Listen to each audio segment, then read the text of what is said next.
아합이 엘리야가 행한 모든 일과 그가 어떻게 모든 선지자를 칼로 죽였는지를 이세벨에게 말하니 이세벨이 자신을 엘리야에게 보내어 이르되 내가 내일 이맘때에는 반드시 내 생명을 저 사람들 중 한 사람의 생명과 같게 하리라.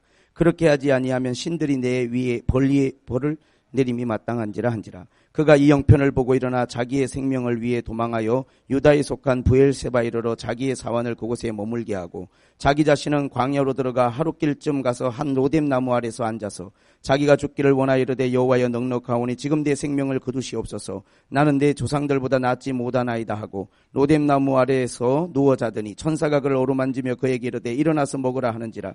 본즉 머리맡에 숯불에 구운 떡과 한 병 물이 있더라. 이에 먹고 마시고 다시 누웠더니 여호와의 천사가 또다시 와서 어루만지며 일어나 먹으라. 내가 갈 길을 다 가지 못할까 하노라 하는지라. 이에 일어나 먹고 마시고 그 음식물의 힘을 의지하여 40주 40야를 가서 하나님의 산 호렙에 이르니라. 엘리야가 그곳 굴에 들어가 거기서 머물더니 여호와의 말씀이 그에게 임하여 이르시되 엘리야여 내가 어찌하여 여기 있느냐.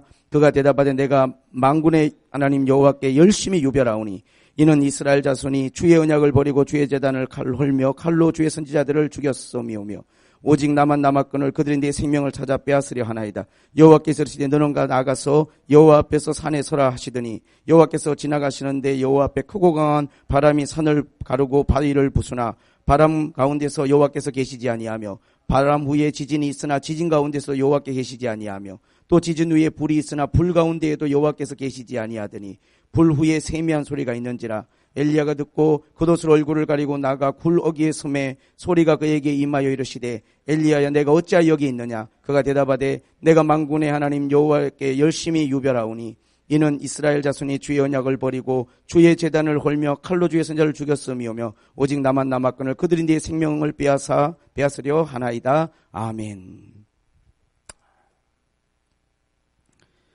하나님의 말씀을 깊이 이해하고 깨닫는 것은 아주 중요한 것입니다. 오늘 여기 본문에 보니까 이제 그 엘리야가 갈멜산의 대결이 나오죠. 갈멜산에서 아합의 이세벨의 선지자 850명을 하나님의 불이 떨어짐으로 처단을 했습니다. 그리고 난 다음에 산에 올라가 가지고 7번을 기도해서 이스라엘의 가뭄이 끝나고 비가 쏟아졌어요. 놀라운 하나님 역사가 이제 일어났습니다. 근데 이 이야기를 아합이 이세벨에게 보고를 딱 했더니 이세벨이 하는 말이 빨리 엘리야에게 편지를 보내라. 내일 이맘때 때쯤 되면 네가 죽인 850명 중에 한 사람처럼 너도 죽일 거다 내가. 이세벨이 엘리야에게 편지를 딱 보냈어요. 이 편지를 받고 이제 엘리야가 어떤 반응을 하느냐. 자, 여기 이스라엘에 이제 이게 지중해고요. 지도가 있습니다. 우리가 알다시피 갈릴리가 있고 요단강이 있고 여기 사해바다가 있고 그 밑으로 이제 사해바다 밑으로 내려오면 여기 이렇게 홍해바다가 이렇게 있습니다. 이 북쪽은 어디냐 하면 이쪽은 북이스라엘이고 남쪽은 어디냐면 여기는 유다예요. 엘리야는 북쪽의 선지자입니까? 남쪽의 선지자입니까? 북쪽 이스라엘의 선지자예요. 북쪽 이스라엘의 호렙산에서 능력 대결을 해서 850명을 처단을 했습니다. 7번의 기도를 통하여 3년 6개월의 가뭄이 끝나고 비가 쏟아졌어요. 그런데 이세벨이 엘리야를 죽이겠다고 하니까 엘리야가 그 말을 듣고 도망을 가는데 어디로 도망갔냐면 남쪽 유다에 속한 브엘세바로 도망갔어요. 브엘세바가 어디 있느냐? 남유다 쪽에 있는 도시예요. 여기로 도망을 가버린 거예요. 호렙산에서 남쪽으로. 북한에서 남한으로 내려와 버린 겁니다. 그런데 여기서 엘리야가 로뎀 나무 밑에 앉아가지고 거기서 뭐라고 말합니까? 차라리 죽는 게 낫겠다고 나오니까 하나님이 그에게 먹을 걸 주면서 힘을 내라고 하니까 여기서 힘을 내서 또 어디로 가느냐? 40주 40야를 가가지고 어디로 갔어요? 호렙산. 호렙산은 어디입니까? 여기는 홍해바다 바로 앞이야. 출애굽에서 건넜을 때 그들이 10계명을 받은 산이에요. 40주 40야를 브엘세바 남쪽 유다에서도 40주 40야를 가가지고 호렙산까지 도망을 갔어요. 누가? 엘리야가. 하나님이 하시는 말씀이 너 왜 여기 있느냐 지금. 너 왜 여기 와 있느냐 자꾸 물어보시는 거예요. 왜 여기 와 있어요 지금 엘리야가. 이세벨이 죽이겠다고 그러니까 두렵기도 하고 사역에 이제 지친 거예요. 번아웃, 탈진이 와버린 겁니다. 도망가고 싶은 마음밖에 없어요. 근데 이 오늘 열왕기상 19장을 읽다 보면 유독 많이 나오는 게 뭐냐면 내가 하나님께 대한 열심, 하나님께 대한 열심이 유별났다는 거예요. 그 말을 몇 번 해요. 내가 하나님께 대한 열심이 유별났더니, 내가 하나님께 대한 열심이 유별났더니, 내가 다 죽어버리고 나밖에 살아남은 사람이 없습니다. 나도 이제 죽이겠다고 그러니까 내가 뭐 다른 방법이 있습니까? 그러니까 도망을 가는 거예요. 망명을 가고 이제 더 갈 데가 없을 때까지 땅끝까지, 우리나라로 말하면 도망을 갔는데 저 남쪽으로 가다가 남해 땅끝 마을까지 간 거예요. 이제 또 바다니까 갈 수도 없죠. 여기까지 도망을 간 거예요. 엘리야가. 여러분, 우리가 이 어떤 하나님의 종을 통해서 볼 수 있는 건 뭐냐면 하나님께 대한 열심이 특심하였다.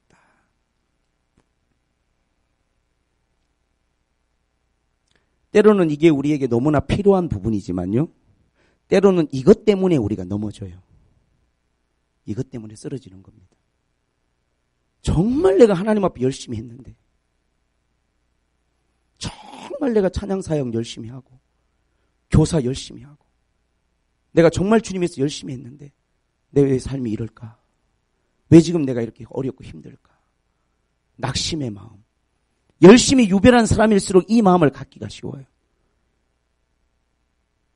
로마서 11장을 보니까 요 이야기를 하면서 바울이 뭐라고 말했냐면 11장 2절에 보니까 성경이 뭐라고 말하냐. 엘리야가 하나님에 대한 열심이 특심하여서 이제 이스라엘에는 선지자 중에 나밖에 살아남은 사람이 없다는 거예요. 열심히 있는 나밖에 살아남은 아무도 없다고 이렇게 말을 할 때 하나님이 말씀하시기를 네가 몰라서 하는 말인데 내가 우상에게 머리를 숙이지 아니한 7,000명의 선지자를 남겨두었다. 로마서 11장 3절에. 여러분, 우리가 우리의 열심으로 뭔가를 하고 있는 것 같아도요, 하나님의 열심으로 우리가 살아가고 있는 거예요. 오전에 좀 제가 설교 강의를 했지만요, 이 어떤 차이가 있냐면요, 하나님을 위한 열심.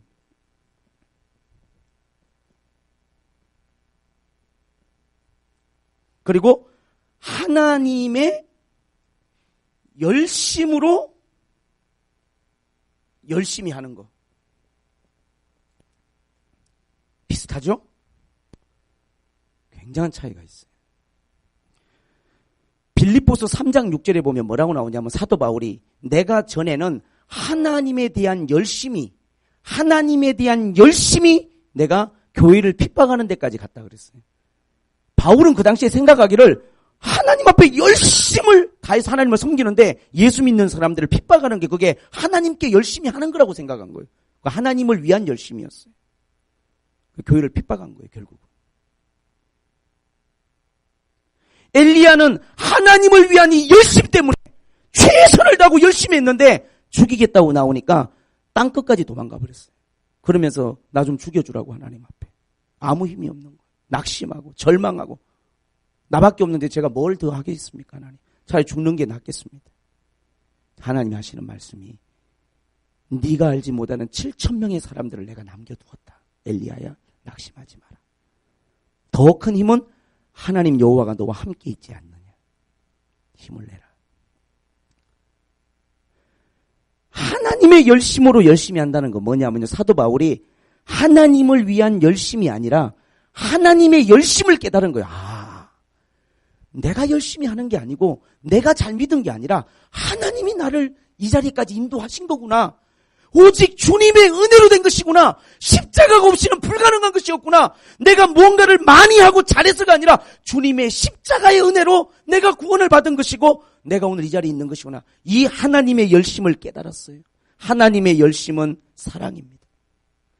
하나님의 열심은 십자가입니다. 이거를 깨닫고 나서 이제 하나님의 열심으로 말미암은 열심. 정말 하나님이 그렇게 열심히 하셨다는 걸 깨닫고 난 사도 바울의 마음에 열심히 생긴 거예요, 이제. 이건 내가 열심히 하겠다는 게 아니고 하나님의 열심과 함께 하는 열심이에요. 내가 하나님을 위한 어떤 의지를 가진 열심을 가진 그 열심이 아니라 하나님의 열심에 내가 참여하고 함께하는 열심이 차이가 있습니다. 왜 하나님의 사람들이 자꾸 탈진을 하고 낙심을 하냐면요. 자기가 하나님을 위해서 열심히 하려고 하는 마음이 있다 보니까 어느 순간 나 혼자만 이렇게 힘든 것 같고 나만 고생하는 것 같고 아무도 알아주지 않는 것 같고 어느 순간은 나도 그냥 안 하고 싶고 거기서 벗어나고 싶고 엘리야가 어디까지 갔다고요? 잠시 숨어 있었던 게 아니고 세상의 브엘세바에서 호렙산까지 내려가 버렸어요. 하나님이 너 왜 거기 가 있느냐? 엘리야 너 지금 왜 여기 와 있느냐? 힘이 없어요. 엘리야. 그때 하나님께서 그에게 그냥 큰 지진과 불 지나가게 하면서 하나님은 미세한 소리 가운데 너와 함께 계시다. 우상에게 머리 숙이지 않은 7,000명의 사람이 있다는 걸 알게 해주시는 거예요. 우리가 절대 혼자가 아닙니다, 여러분. 항상 하나님은 지켜보고 계시는 거예요. 항상 하나님은 여러분과 함께 하십니다. 낙심하지 마세요. 사람이 아무도 나를 몰라주는 것 같다고 여러분 실망하지 마세요. 하나님이 보시는 것이 가장 그것이 우리에게 큰 힘이 됩니다. 하나님과 여러분 함께 일한다는 것이 여러분에게 가장 큰 여러분 용기가 되는 거예요. 자꾸 하나님과 함께 일하고 있다는 생각보다 내가 하나님을 위해서 일해야 된다는 마음이 앞서면 자기의가 될 가능성이 너무 많은 거예요. 우리는 이 차이를 자꾸 하나님 앞에 깨닫고 하나님이 일하시고 내가 하나님과 함께 가는 거예요. 하나님이 능력을 베푸시고 하나님이 부흥을 일으키시고 하나님이 역사하시는 곳에 내가 함께 가는 것입니다. 내가 열심히 기도해야 하나님이 따라오시고 내가 열심히 뭔가를 해야 하나님이 도와주시는 그런 하나님이 아니고 하나님이 목숨을 다해서 우리를 사랑하시고 우리를 도우시는데 그걸 여러분 깨닫고 그 하나님과 함께 일하시는 거예요. 하나님의 밥사랑에 숟가락을 얹으시는 거예요. 할렐루야. 항상 우리는 낙심하지 않습니다. 절대 실망하지 않습니다. 왜냐하면 하나님은 영원히 우리와 함께 하시기 때문이죠. 여러분이 이 하나님의 그 말씀들을 조금 깨닫고 하나님 안에서 여러분들이 낙심하지 않고 실망하지 않고 여러분 승리하기를 주님의 이름으로 축복합니다. 오전 설교를 조금 제가 부연 설명한 거고요. 자, 하나님의 말씀과 하나님의 계명은 어려운 것이 아닙니다. 우리가 신명기 우리가 말씀의 30장인가 보니까 하나님의 말씀은 결코 어려운 것이 아니다. 너희에게서 먼 것이 아니라 그랬어요. 우리에게 가까이 있습니다. 다 우리가 지킬 수 있는 말씀들이. 자, 예를 제가 하나 들어볼게요. 십계명의 말씀이 있습니다. 이 말씀이 여러분 지키기가 쉬울까요? 어려울까요? 자, 첫 번째 계명. 나 외에 다른 신을 섬기지 마라. 쉬워요? 어려워요? 쉽잖아요. 만약에 하나님이 여러분에게 나 말고도 다른 신을 많이 섬겨라 그러면 이게 어렵지. 그렇지 않습니까? 두 번째 계명. 나 외에 다른 신의 우상을 만들지 말라. 사람들이 이게 너무 어렵다는 거야. 근데 우상을 만들라는 게 어렵지. 여러분 보고 우상을 다 만들으라 그러면 여러분 언제 조각을 하시고 자기 우상을 다 만들어야 돼. 하나님 우리한테 만들지 말라는 거예요. 나 외에는 섬기지. 얼마나 쉬워. 안 하면 되는 거잖아. 안 만들면 되고 절 안 하면 되고. 할렐루야. 하나님의 계명이 이렇게 쉬운 건데 이게 뭐가 어렵다는 거예요 도대체. 에? 안식일에 일하지 말라. 얼마나 좋아. 안식일에 뻑세게 일하라 이러면 다른 날보다 2배로 일하라 이러면 이게 힘든 거지. 6일 동안 애썼으니까 안식일은 쉬어라. 쉬라는데 여러분. 이런 쉬운 계명이 어디가 있을까? 이런 쉬운 계명이. 예? 살인하지 말라. 살인하라는 게 어렵지. 여러분에게 만약 하나님이 1년에 1명씩은 살인해라. 얼마나 어렵겠어 이러면. 미운 놈 있으면 반드시 죽여라. 우리가 만약 이런 계명을 받았다 그러면 막 마음이 막 벌레도 못 죽이는 사람 하나님 죽이라고 그러시는데 이거 어떻게 해야 돼? 아니, 죽이지 말라시니까. 얼마나 쉬워. 가만히 있으면 돼, 여러분은. 우상을 안 만들고 절 안 하고 다른 거 안 섬기고 안식일에 쉬면서 남을 해치지 않으면 다 계명을 다 지킨 거야. 무협지 보세요. 꼭 부모가 죽으면서 내 원수를 꼭 갚아라. 아니, 자기도 힘이 붙여가지고 죽었는데 대부분 적들이 보면 되게 강호의 고수야.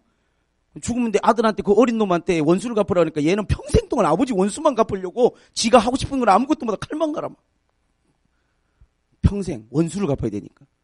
여러분, 우리가 로마서 12장에 보니까 원수를 갚지 말고 그에게 축복하라. 이게 막 어렵다는 거예요, 사람들. 목사님, 어떻게 원수를 축복하냐? 원수를 갚으라는 게 더 어려워요. 우선 원수가 어디 있는지 찾아야 되잖아. 우리 아버지의 원수가 지금 어디서 뭐하고 살지? 예? 저놈을 어떻게 하면 내가 망하게 하지? 이거 여러분, 하나님이 만약에 네 원수를 갚아라, 꼭 갚아라, 부모의 원수를 너희들이 갚아야만 된다, 이렇게 말씀하셨으면 우리 삶이 행복할 수 있을까? 하나님의 계명을 한번 여러분 보세요. 하나님의 계명이 얼마나 우리를 위한 계명이고 우리에게 쉬운 계명이야. 용서하는 게 쉬울 것 같아요? 원수를 갚는 게 쉬울 것 같아요? 용서하는 게 쉬워요. 아휴, 그래, 알았다. 그렇게 살아라. 하나님께 맡겨야지. 어쩌 이게 쉽지. 하나님이 원수를 갚으라고 해서 그놈이 지금은 어디서 뭐하고 있지? 저놈을 언제 어떻게 내가 갚을까? 여러분, 이런 거 연구하고 계시면요, 여러분이 행복할 수 있겠어? 그게 더 힘들어. 간음하지 말라. 하나님이 이런 걸 하라고 했다고 해봐. 능력도 안 되는데 이걸 다 지키고 살려면 얼마나 힘들어요. 이런 걸 하지 말라니까. 안 하면 된다니까. 그냥 여러분이 가만히 있으면, 아침에 일어나서 가만히 있었어. 아무것도 안 하고 십계명을 다 지킨 거예요. 뭘 하려고 하지 마. 여러분이 막 열심을 내가지고 막 뭘 막 하려고 하니까 다 죄가 되는 것이고 문제가 되는 것이지. 여러분이 그냥 아침에 눈 떠갖고 그냥 열심히 일하고 그냥 아무것도 안 하고 있으면 십계명을 다 잘 지킨 거야. 여러분이 구원받는 것은 하나님의 열심으로 구원을 받는 것이지, 여러분이 뭔가를 열심히 해서 받는 건 아니에요. 축복도 마찬가지로. 하나님의 말씀들을 제가 오늘 하는 말을 곰곰이 곱씹으면서 이제 다시 한번 쭉 읽어보세요. 읽어보시면 하나님의 말씀 어렵지 않도다.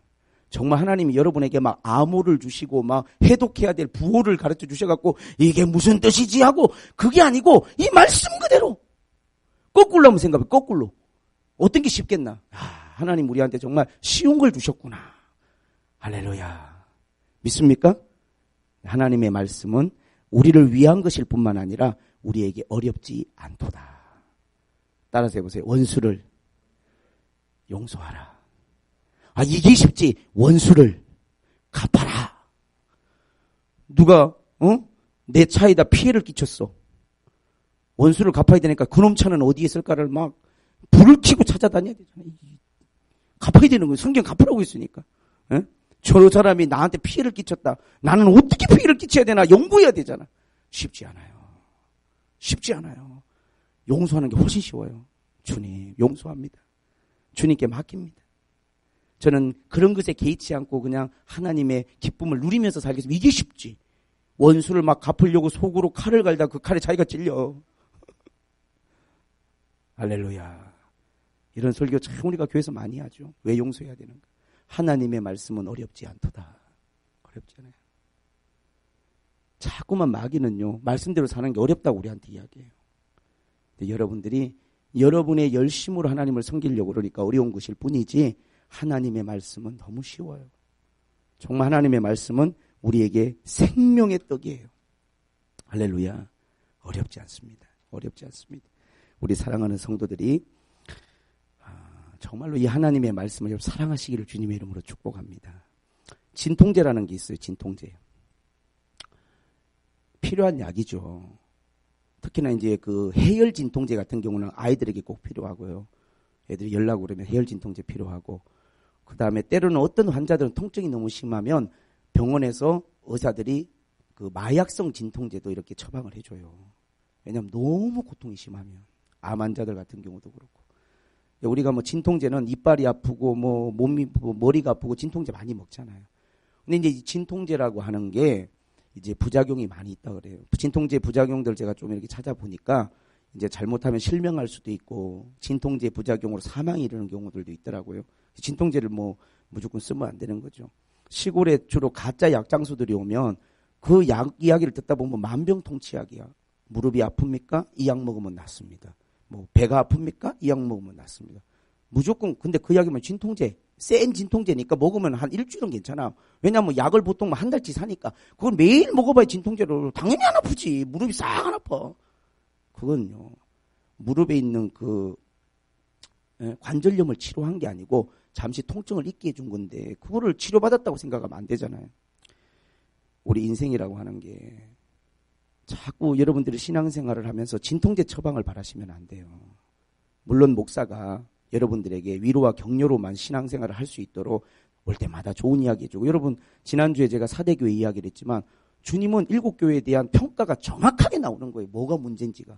열심은 있으나 살았다는 이름은 있으나 죽었다. 에베소 교회 같은 경우는 너희들의 열심도 내가 알고 있고 너희들의 수고도 내가 알고 있지만 너희들이 첫사랑을 잃어버렸다. 하나님을 위한 열심을 가지고만 우리가 평가받을 수 있는 게 아니에요. 하나님은 정확하게 진단을 해버리시는 거예요. 근데 우리가 그 진단 속에서 하나님은 냉정한 분이 아니고 정확하게 진단을 내리신 다음에 하나님의 구원의 처방이 그 다음에 나오는 거예요. 그러나 나는 너희들이 다시금 회복되기를 원하고 너희들이 이렇게 하나님 앞에 거룩함을 회복하기를 원한다. 하나님의 진심은 뭐냐 하면 정확한 진단 다음에 정말로 그들을 향한 하나님의 사랑과 긍휼과 은혜예요. 저는 여러분들에게 자꾸 진통제 처방보다는 성경의 원리를 통해서 정확하게 내 신앙이 어떤 상황인지를 알고 그 다음에 하나님 앞에 어떻게 하는 것이 내가 하나님이 기뻐하는 그런 온전한 신앙의 그 모습으로 설 수 있는지를 깨닫게 하는 게 중요하다고 생각해요. 고린도후서 11장에 오늘 제가 다 말씀은 못 드렸지만 사도 바울은 말하기를 하나님의 열심으로 말미암아, 영어로는 with, 하나님의 열심과 함께 하나님의 열심 때문에 내가 열심을 낸다는 거예요. 만약에 사도 바울이 자기의 열심으로 하나님 앞에 했다면 감옥에 갇히고 핍박당할 때 그가 엘리야 같이 도망가고 싶었어요. 성교 그만하고 싶었을 거예요. 근데 예수님의 십자가를 깨닫고 주님의 사랑을 깨닫고 나니까 그 사랑에 내가 매여서 그 사랑에 내가 이끌려서 하나님이 이렇게 열심히 사랑하시는데 거기에 내가 함께하고 참여하는 마음으로 사도 바울이 하나님의 사역을 하니까 늘 기쁠 수 있는 거예요. 그러면서 그 밑에다가 3절에 뭐라고 기록했냐면 나는 너희들의 마음이 부패할까 심히 두렵다. 부패할까 두렵다. 너희 스스로 거룩함을 지켜라. 여러분 우리가 이 세상에 살아가면서 부패하면 안 돼요. 부패하면 안 됩니다. 이 7교회의 모습 가운데서 우리가 볼 수 있는 게 뭐냐면 열심은 있으나 이게 죽었다는 평가, 너희는 사단의 회라는 이런 평가가 왜 나오냐 하면 그것은 그들이 알게 모르게 세속화되어 있기 때문에 그래요. 뭔가 세상에 물이 들어버린 거예요. 열심히 하고는 있지만 자기도 모르는 순간에 세상 끝에 이 사람들이 젖어 있는 거예요. 저는 이렇게 이제 교회 성도들을 보면서 두 가지가 있는 것 같아요. 하나님의 열심으로 하나님을 섬기는 사람들이 있어요. 교회 와서 봉사하고 예배하고 섬기는데 그 열심이 어디서 나오는가 봤더니 하나님이 나를 사랑하시고 하나님이 이토록 우리를 축복하시고 하나님이 이토록 나를 나대게 하셨는데 내가 하나님 앞에 너무 감사하고 받은 게 너무 많아서 내가 정말 하나님 앞에 기도하고 싶고 예배하고 싶고 그 하나님의 열심으로 내가 오늘 이렇게 주님 앞에 나아갑니다. 두 번째는 내가 열심히 기도해야, 내가 열심히 충성하고 봉사해야 하나님 나를 기뻐하시겠지. 그 신앙은 어느 순간 탈진해버려요. 어느 순간 스스로 지쳐버려요. 아무도 알아주는 사람이 없는 것 같고 나 혼자만 방방 뛰는 것 같고 내가 왜 꼭 이래야 되나. 자기 열심에 자기 스스로가 그냥 지쳐버리는 거예요. 다 열심히 하고 있는 모습 같지만요. 그 뿌리로 들어가면 이 3%의 차이가 참된 신앙과 바리새적인 신앙을 구분짓는 것이 되기도 해요. 정말로 주님을 위해서 열심히 섬겼다고 하는 사람들이 주님이 난 널 모른다 이렇게 나올 수 있는 거예요. 할렐루야. 우리가 하나님 앞에서 그러한 것들을 온전한 하나님 앞에 깨달음을 얻는 것이 중요한 것입니다. 그래서 우리가 하나님 앞에서 그런 것들이 참 중요한데 예수님이 사역하실 때 보니까 오병이어 기적을 행하셨어요. 보리떡 5개 물고기 2마리로 5,000명을 먹였어요. 그리고 난 다음에 또 보리떡 몇 개예요? 7개와 물고기 2마리로 또 4,000명을 먹이시고 또 남았어요. 주님이 계속 기적을 행하시죠. 그들이 줄인 걸 보시고 먹을 걸 주셨어요. 여러분, 그건 진통제에 불과한 거예요. 왜? 그 사람들이 배고프니까 주님이 먹을 걸 주신 거예요. 그게 그들에게 구원이 되지는 못해요. 구원이 되지는 못하는 거예요. 정말로 주님이 하시는 말씀은 그들이 먹고 배부른 까닭에 나를 따라다니는 거다. 이렇게 이야기하셨어요. 참된 생명을 발견하셔야 되는 것이죠. 이제 이번 주에 어떤 목사님하고 이야기를 하는데 자기가 이번 주에 이제 뭐 지방의 집이다 보니까 서울에 와가지고 4일간을 찜질방에서 잤대. 자기 찜질방이 좋아서 4일간을 자는데 찜질방에 이렇게 밤에 가면 젊은 사람들 많이 자고 있잖아요. 다는 아니지만 상당 숫자가 노숙자래요. 오늘 정보를 제가 알려드릴게요. 노숙자가 기리스자야 노숙자인데 요새는 이제 노숙자들이 찜질방에 와서 많이 자요. 한 뭐 5, 6천 원 내면 잠잘 수 있는 찜질방 목욕 다 하고 이제 자는 거죠. 어느 날인가는 이제 그 목사님이 아침에 일어나서 이제 이렇게 보니까 찜질방이 가득 찼더래. 아침인데 왜 이 사람들이 출근도 안 하고 다 안 갔지 했더니 그날은 또 비가 오니까 노숙자들이 안 나가. 비 오는 날은 노숙자도 쉬는 날이야. 이제 밤에 이제 거기 있는 사람들하고 이런저런 이야기를 나누다 보니까 이 사람도 노숙자, 저 사람도 노숙자. 그래서 이 목사님이 너무 재미가 있어서 많은 대화를 나눴대, 노숙자들하고. 왜 노숙자가 되셨는지. 그때 그 사람들하고 이야기를 나누면서 공통점을 발견했다고 막 저한테 이제 막 열을 올려서 이야기를 하시는 거예요. 이 사람은 목수인데 이제 노숙자의 공통점은 뭐냐면 집이 없는 사람, 기술이 없는 사람이 아니고 일하기 싫은 사람. 한마디로 노숙자는 뭐냐면 일을 하기 싫은 거예요. 귀찮은 거예요. 그래서 하루에 일을 해서 15만 원을 딱 벌면 이런 욕심이 생기잖아요. 이틀 일하면 30만 원? 이렇게 한 달을 모으면 얼마? 그러면 내가 조그마한 집도 하나 장만하고 할 수 있겠구나. 이런 생각을 가지면 정상적인 건데 이 사람은 15만 원을 딱 받으면 3일은 놀겠구나. 찜질방에서 자고 먹고 한 3일은 내가 아무것도 안 해도 되겠네? 이 생각을 딱 한다는 거예요. 그래서 이제 이 노숙자는 하루 일하고 한 일주일 쉬는 거야.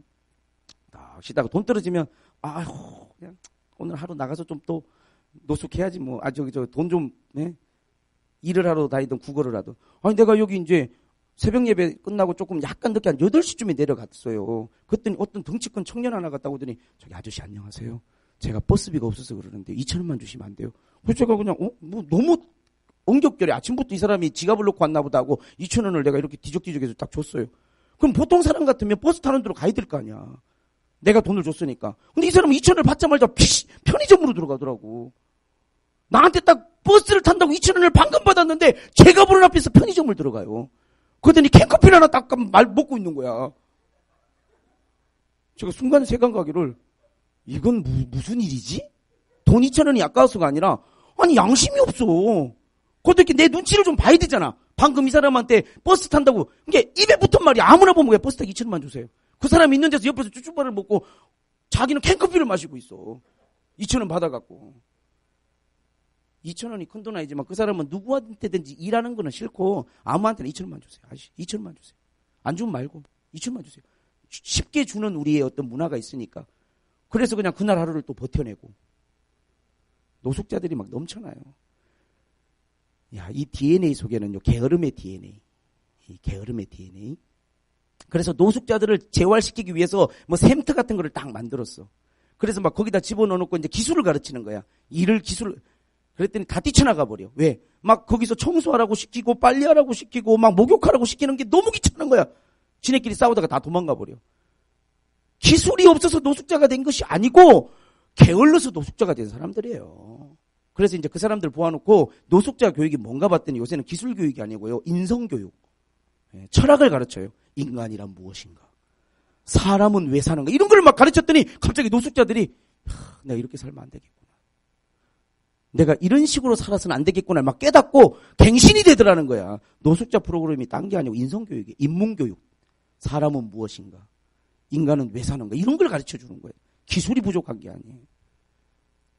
신앙이라고 하는 게요. 열심이 부족하다고 저는 생각해요. 우리 한국 사람들의 열심은 특심해요. 특심해. 제가 짧게 끝내려고 하는 마음이 있지만 제 마음속에 있는 깊은 진리들이 막 풀어져 나오려고 하는 제가 막 감동을 받는 절제하고 있어요. 여러분 정말 재밌는 이야기를 내가 하나 해드릴게요. 우리 한국이요 얼마나 재밌나요? 한국만 오면 농도가 짙어져요. 모든 게 한국이란 나라에 딱 들어오면 농도가 엄청나게 짙어져 버려요. 뭐든지 한국에 들어오면요 강도가 세죠. 강도가. 공산주의도요. 이 세상에 공산국가들이 많지만 북한 같은 공산주의는 없어요. 한국은 일단 들어왔다면 최강이야. 최강.